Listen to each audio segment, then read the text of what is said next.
Hello, Pioneers. Today is Wednesday, October 15th. My name is Maddie Patton. And my name is Kylie Bradshaw. Welcome back to the press.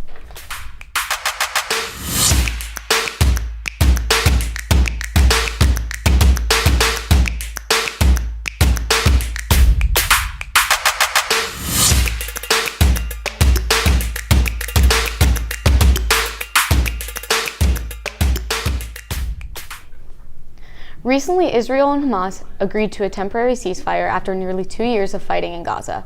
As part of the deal, Hamas released the last of a group of Israeli hostages, and Israel freed about 2,000 Palestinian prisoners. The ceasefire was largely pushed by President Trump, who's been heavily involved in trying to bring peace in the region. Trump introduced a 20-point peace plan focused on getting Hamas to give up its weapons and establishing long-term security in Gaza. He warned that if Hamas doesn't disarm on its own, the U.S. or Israel might take stronger action. During a visit to Israel, Trump called the agreement a quote-unquote historic dawn and praised both sides for cooperating. The next few months will show whether this peace effort can hold or if fighting will start again. Before we go to Olivia with an update about the ongoing government shutdown, Rihanna takes a deeper look into this event. Rihanna? Good morning, Pioneers. Today we're going to be taking a look at the Gaza peace plan. One of the biggest ongoing conflicts in the Middle East for the past 2 years has been the Israel-Hamas war. However, in contrast to popular belief, this ongoing conflict has been going on for much longer than October 7, 2023, when Israel officially declared war on Hamas after Hamas sent bombs flying over Tel Aviv, killing 1,200 people and taking 251 hostages. Israel responded with hundreds of troops over the past 2 years, killed around 67,000 civilians. On October 8th, President Donald Trump announced Israel and Hamas have agreed to the first phase of the Gaza peace plan, which we know involves Hamas returning the living hostages they had taken from Israel within a 72-hour window.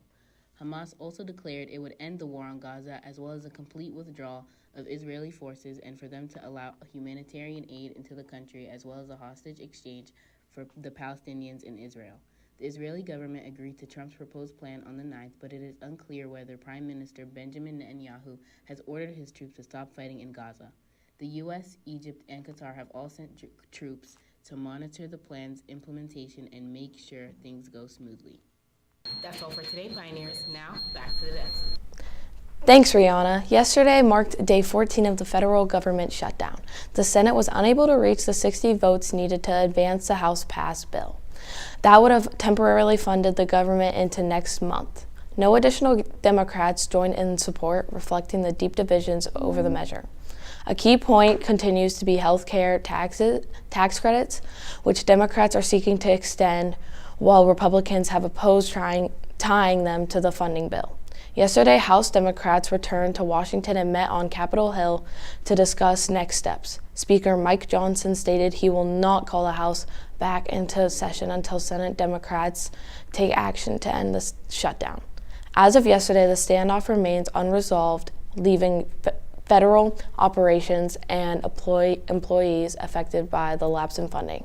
Now, Addie takes a look into the LDS church shooting that occurred last month. Addie? Good morning, Pioneers. Today we're going to be looking into the Latter-day Saints church shooting. The man suspected of opening fire on a Church of Jesus Christ of Latter-day Saints chapel in Michigan on Sunday was a 40-year-old veteran of the Iraq War, who at one point considered converting to LDS. Police say the suspect, Thomas Jacob Sanford, drove his truck into the Grand Blanc Church before firing shots and setting the building on fire.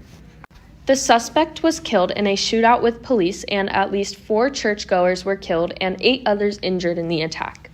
That's all for today, Pioneers. Now, back to the desk. Thanks, Addie. Speaking of the government shutdown, Yosemite National Park is seeing increased rule breaking and unauthorized activity, including illegal camping and base jumping from cliffs like El Capitan. A park employee reported that some visitors are taking advantage of the reduced ranger presence, though only one ranger is claimed to be on duty.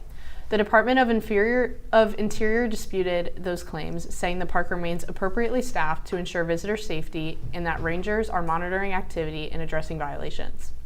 Videos on social media have captured some of the risky behavior, highlighting the potential dangers to both participants and other visitors. Conservation groups warn that prolonged shutdowns make parks more vulnerable to accidents, vandalism, and environmental damage. Despite the challenges, officials emphasize keeping Yosemite accessible while critical safety and enforcement functions continue. Across the country, people are getting ready for demonstrations called No King's Day, which are planned for this Saturday, October 18th. Organizers say the events are meant to show support for democracy and to call for limits on executive power.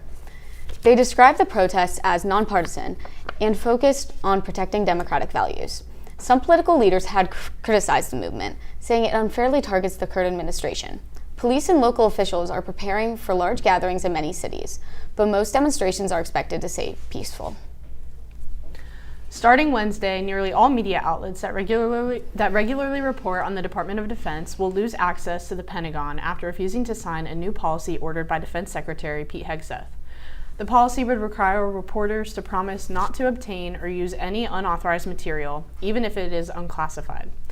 News organizations say the rule violates First Amendment protections of press freedom, and most have declined to sign. Only one outlet reportedly agreed to the new terms, meaning others will lose their Pentagon press credentials. Yesterday, the U.S. State Department announced it had revoked the visas of 6 foreigners over social media comments about the assassination of conservative activist Charlie Kirk.